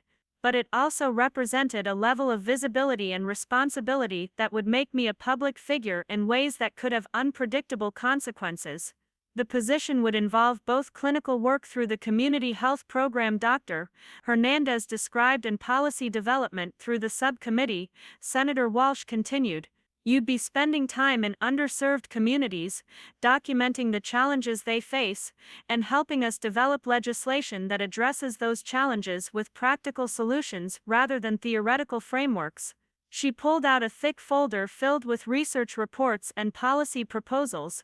The work isn't glamorous, and it doesn't pay as well as private practice, but it offers opportunities to make a real difference in people's lives. As she outlined the scope of the position and its requirements, I felt excitement building alongside a growing sense of destiny. This was why I'd gone to medical school, why I'd endured the grueling residency training, why I'd sacrificed personal comfort and social acceptance to pursue a career in medicine. The opportunity to combine clinical practice with policy development, to work directly with communities that shared my background and understood my values, felt like a perfect alignment of professional capabilities and personal mission. There's one thing you should understand about accepting this position, Senator Walsh added, her tone becoming more serious. Healthcare policy can be politically contentious, and advocates for underserved communities sometimes face opposition from established interests who profit from the current system. She studied my face carefully. You'd be representing perspectives that challenge conventional wisdom about healthcare delivery, and that can make you a target for criticism from people who prefer to maintain existing power structures.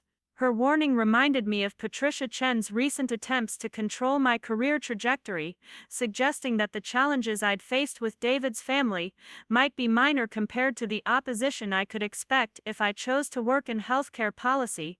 But it also clarified something important about the choice I was facing. I could either accept work that kept me safely invisible and unthreatening, or I could embrace opportunities that used my full capabilities in service of meaningful change. Senator Walsh, I've spent the last few months discovering what it feels like to have my abilities underestimated and my contributions minimized, I replied with growing confidence. I'd rather face opposition for doing important work than acceptance for settling for less than I'm capable of achieving. The words came out stronger than I'd planned, carrying convictions I hadn't fully realized I possessed until this moment. The senator smiled for the first time during our meeting, a genuine expression that transformed her professional demeanor into something warmer and more personal. Dr. Rodriguez, I think you might be exactly what this subcommittee needs. Can you start next Monday? The speed of her decision caught me off guard, but I nodded immediately, knowing that opportunities like this one didn't come with extended deliberation periods. The rest of our meeting focused on practical details, security clearances, office assignments, research protocols, and the timeline for various legislative initiatives. By the time I left the senator's office, I carried a briefcase full of materials to review and a formal appointment letter that would change my professional status overnight. More importantly, I carried a renewed sense of purpose and the confidence that came from being valued for my actual qualifications, rather than tolerated, despite my background. The elevator ride down to the lobby gave me time to process the magnitude of what had just occurred. In the space of a week, I'd gone from washing dishes at a country club wedding to accepting a position that would make me a key advisor on healthcare policy for one of the country's most influential senators. The transformation felt surreal, like awakening from a nightmare to discover that reality was far more promising than I'd dared to hope. My phone buzzed with several messages as I walked to my car, including texts from Dr. Hernandez congratulating me on the appointment and Papa asking about my meeting with the senator. But there was also a message from an unknown number that made my stomach clench. "Heard you've been making some interesting career moves. We should talk, Patricia Chen." The timing of her message suggested that news of my appointment had already reached certain social circles, and that she was preparing another attempt to insert herself into my professional life. I decided to ignore Patricia's message for now, focusing instead on the preparations I needed to make for starting my new position. The apartment I'd been renting month to month would need to be replaced with something more suitable for a Senate committee advisor, and my wardrobe would require updating to match my new professional responsibilities. But those were pleasant problems, the kind of challenges that came with upward mobility rather than desperate survival.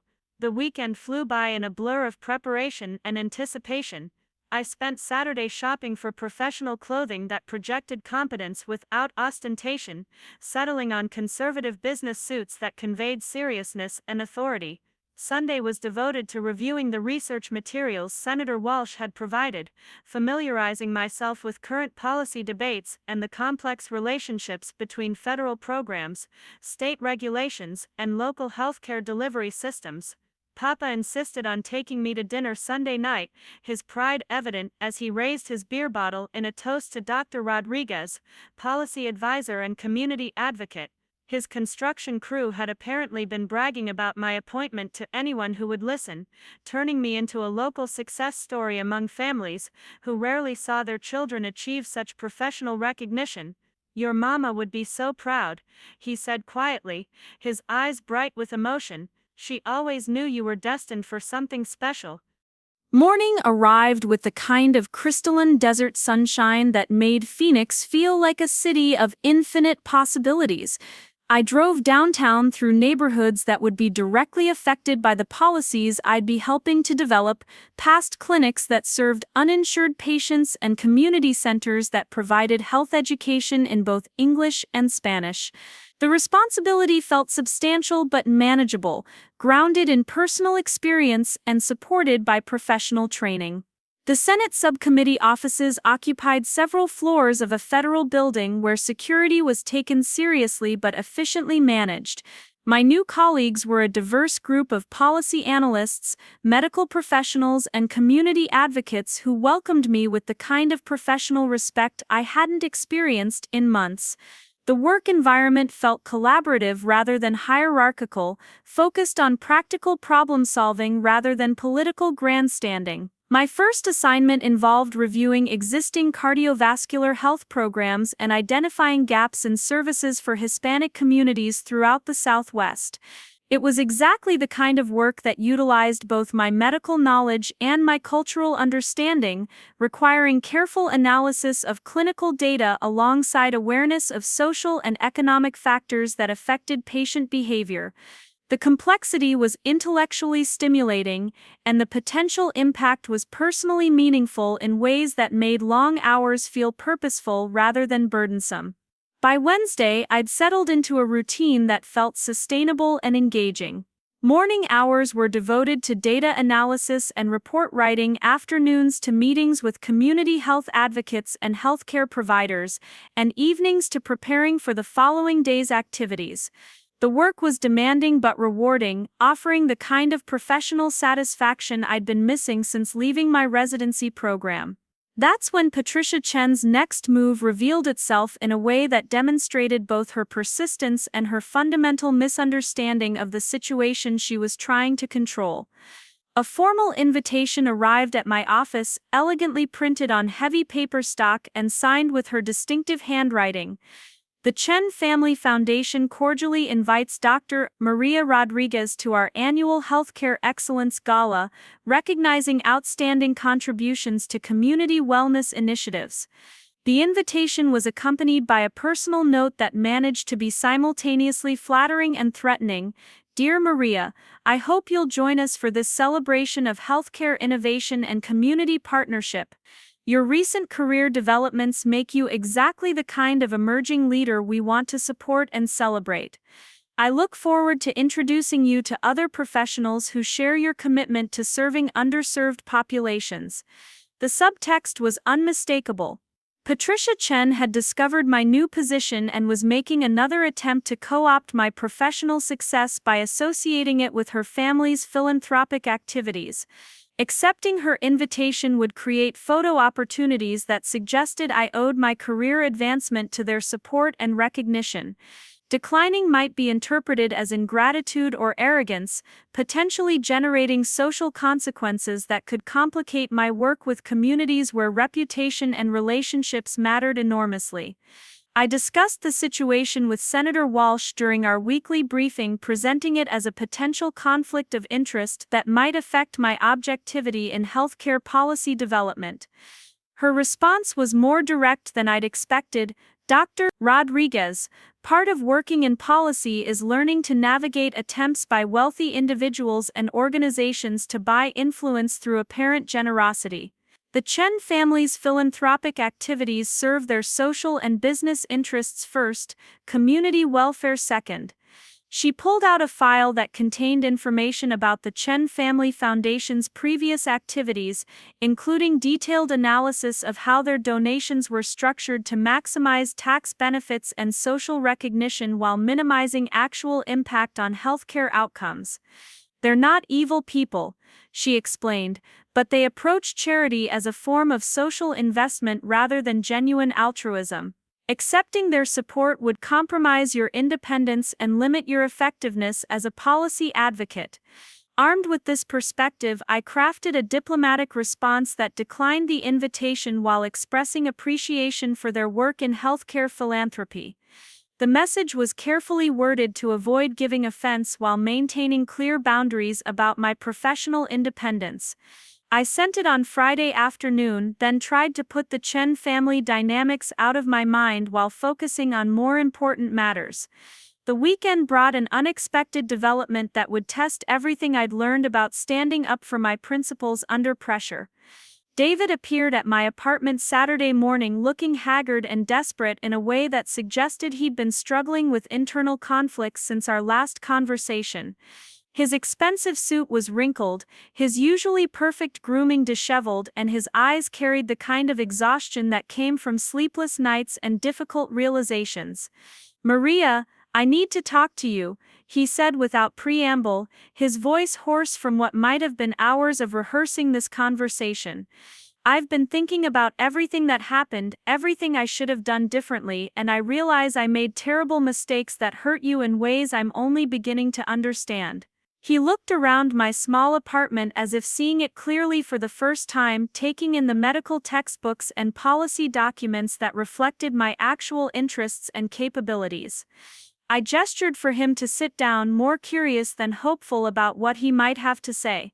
David had always been more comfortable with grand gestures than sustained action, more skilled at dramatic apologies than structural changes in his behavior. But something in his demeanor suggested that this conversation might be different, that he'd reached some kind of breaking point that had forced genuine self-examination. "My mother told me about your new position with Senator Walsh's committee," he began, confirming my suspicion that Patricia Chen had been monitoring my career developments. "She also told me about the investigation she had her lawyer conduct into your background and about her attempts to recruit you for the foundation's medical programs." He ran his hands through his hair, destroying what remained of his styling. I didn't know about any of that until she mentioned it casually over dinner, like it was perfectly normal to investigate my girlfriend's qualifications behind my back. The revelation that David had been unaware of his mother's machinations complicated my assessment of his role in recent events. I'd assumed he was either complicit in her strategies or willfully ignorant of her behavior, but his obvious distress suggested that he was learning about her actions at the same time I was experiencing their consequences. "What did you tell her when you found out?" I asked, genuinely curious about how he'd responded to discovering the extent of her interference. "I told her that investigating you was completely inappropriate and that her attempts to control your career were unacceptable," he replied, his voice gaining strength as he spoke. "I told her that if she couldn't respect the woman I loved, then she couldn't respect me either, and that I was tired of choosing between her approval and my own integrity." He looked directly at me for the first time since arriving. "I also told her that I was going to ask you to marry me regardless of her opinions about your suitability for the family."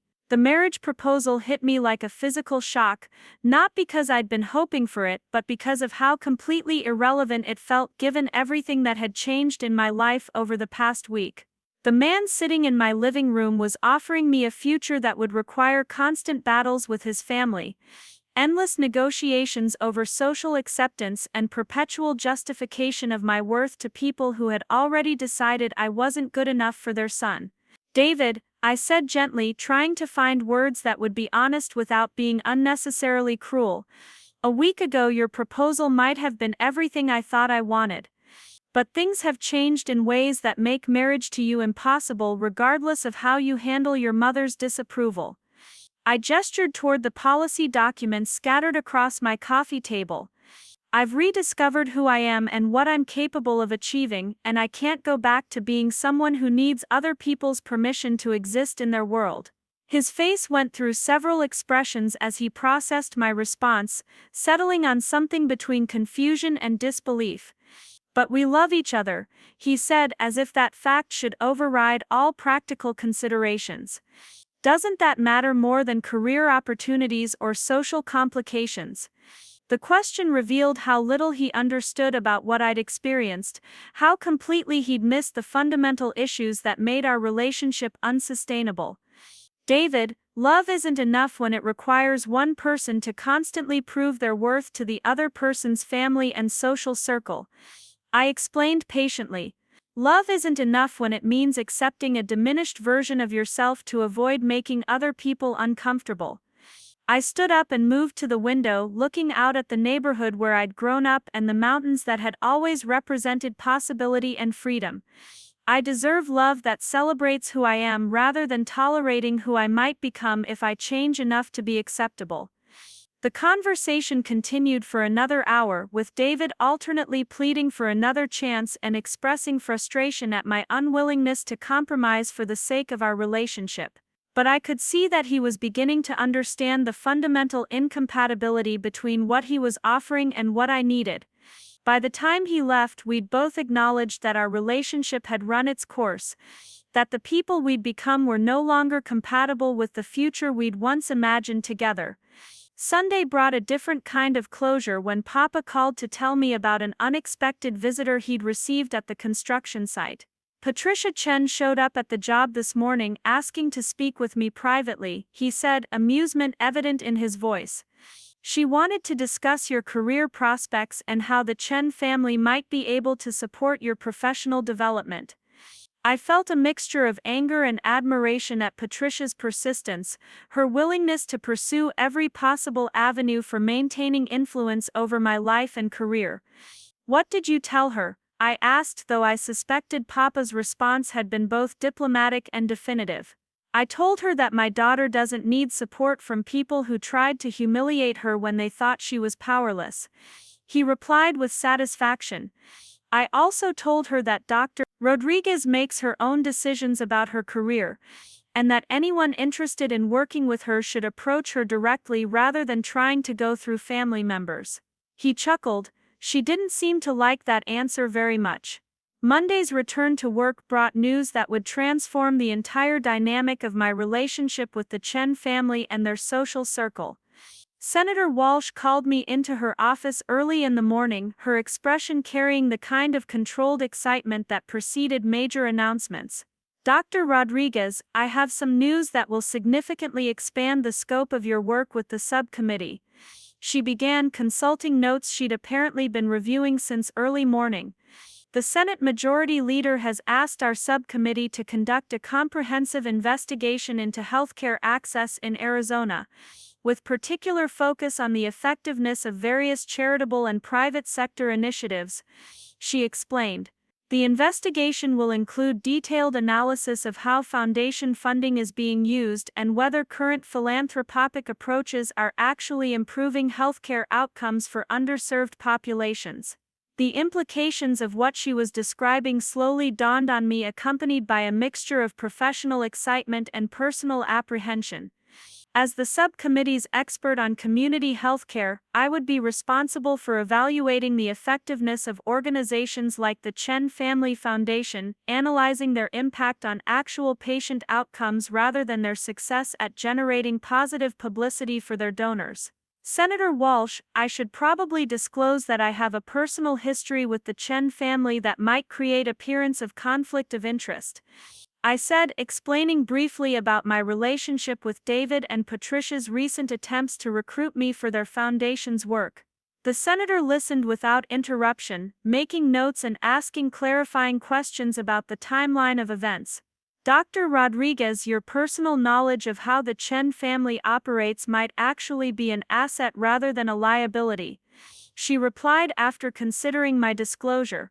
You understand their motivations and methods in ways that an outside investigator might miss, and you have direct experience with how they treat people they consider beneath their social status.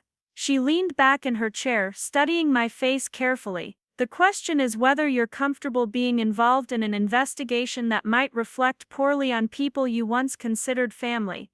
The decision felt both momentous and inevitable, like stepping across a threshold that would permanently change my relationship with the world I'd been trying so hard to enter.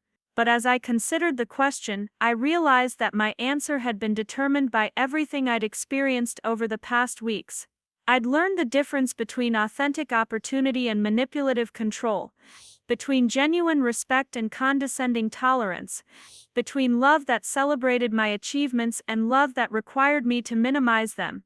Senator Walsh, I'm absolutely comfortable participating in an investigation that holds charitable organizations accountable for their actual impact on community health, I replied with growing conviction. If the Chen Family Foundation is doing good work that genuinely improves healthcare outcomes, then the investigation will reflect that. If they're primarily using charitable activities to enhance their social status and generate tax benefits, then the public has a right to know that as well. The next several weeks were consumed with the demanding work of investigation and analysis, reviewing financial records, interviewing community health workers, and documenting the real-world impact of various philanthropic initiatives. The Chen Family Foundation's activities came under particularly close scrutiny, revealing a pattern of high-visibility donations that generated significant media coverage while providing minimal long-term benefits to the communities they claimed to serve. The foundation's medical programs, which Patricia had been so eager for me to join, turned out to be largely cosmetic initiatives that provided basic health screenings and educational materials without addressing the systemic barriers that prevented people from accessing ongoing care. The bulk of their charitable donations went to prestigious medical institutions that already served wealthy patients, while their community outreach programs were underfunded and poorly designed. As I compiled my findings into what would become a comprehensive report on healthcare philanthropy in Arizona, I reflected on how dramatically my perspective had changed since that night in the country club kitchen. The woman who had scrubbed dishes while enduring Patricia Chen's condescension had evolved into someone who could objectively evaluate the effectiveness of her charitable activities and find them wanting. The investigation's findings were scheduled to be released at a public hearing where foundation representatives would have the opportunity to respond to questions about their programs and funding priorities. As the date approached, I found myself looking forward to the confrontation with something approaching anticipation. This time Patricia Chen would be facing Dr. Rodriguez in a professional context where her social status and charitable activities would be subject to rigorous scrutiny rather than automatic deference. The hearing room was packed with representatives from various charitable organizations, community health advocates, policy analysts, and members of the media. Patricia Chen arrived with an entourage of lawyers and public relations specialists, her confidence evident as she took her seat at the witness table. She was dressed in an elegant navy suit with pearls, projecting the image of a distinguished philanthropist committed to community welfare. Senator Walsh called the hearing to order and began with opening statements about the importance of charitable accountability and transparency in healthcare funding. Then she called me to present the subcommittee's findings about foundation effectiveness and community impact. As I approached the witness table with my research materials, I caught Patricia's eye for the first time since declining her gala invitation.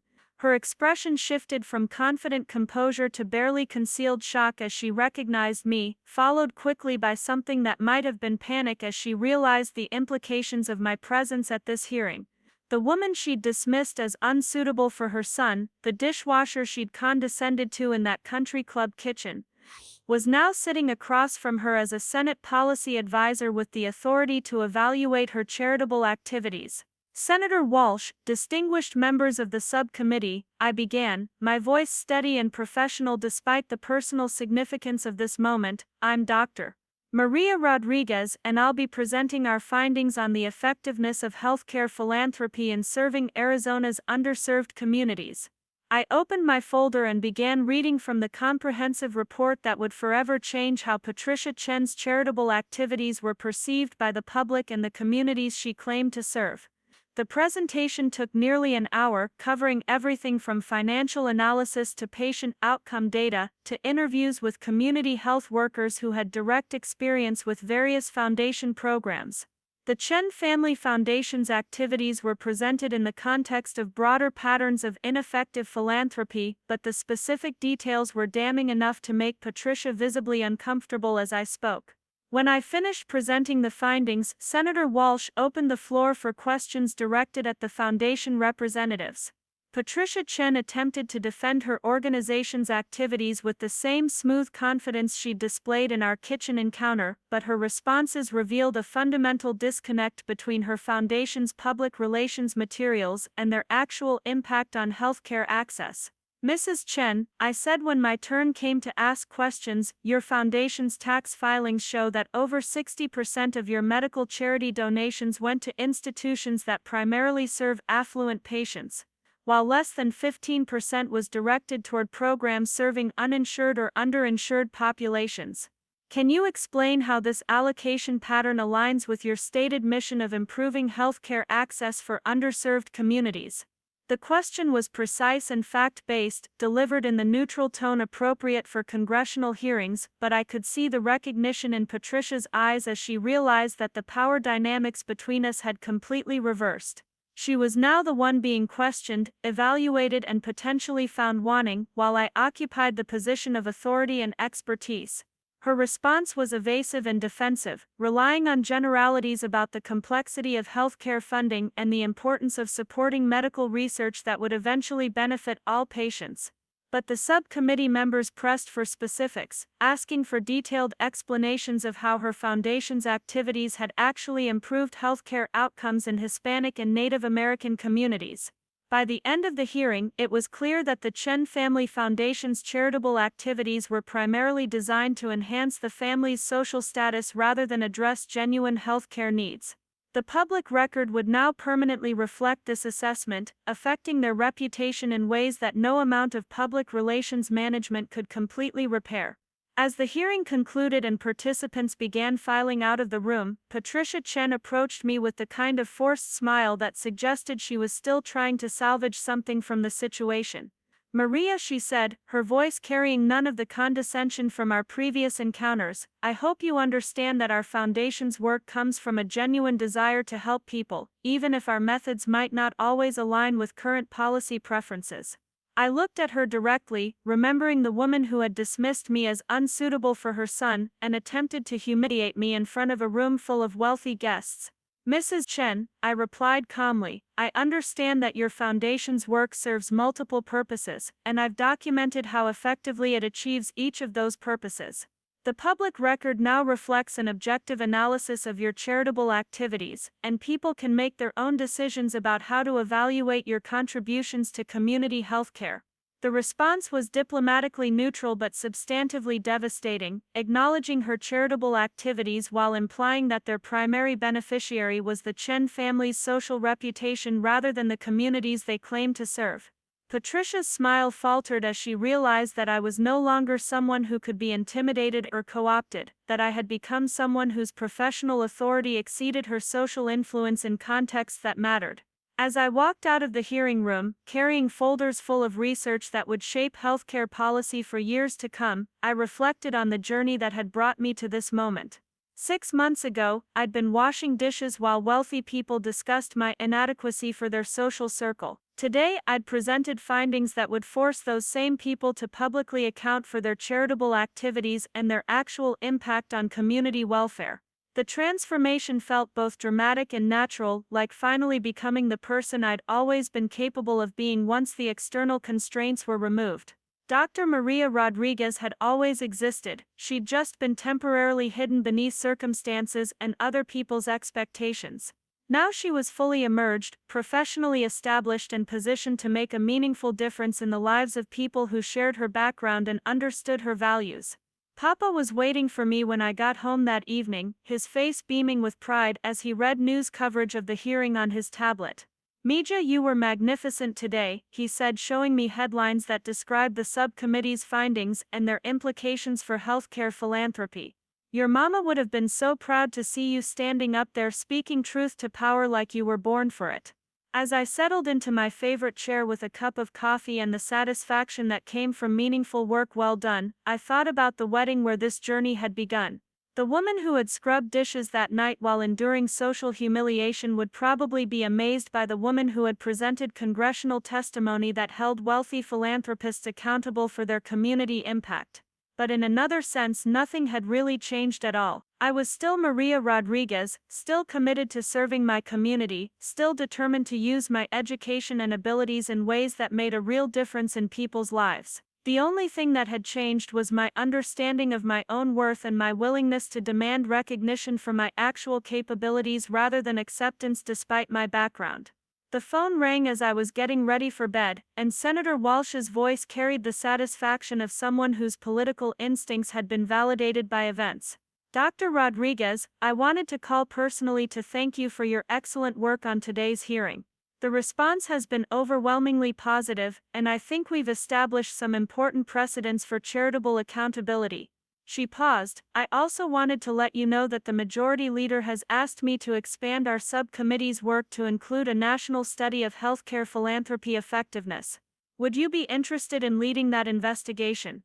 The opportunity she was describing would establish me as a national expert on healthcare policy, with influence that extended far beyond Arizona's borders.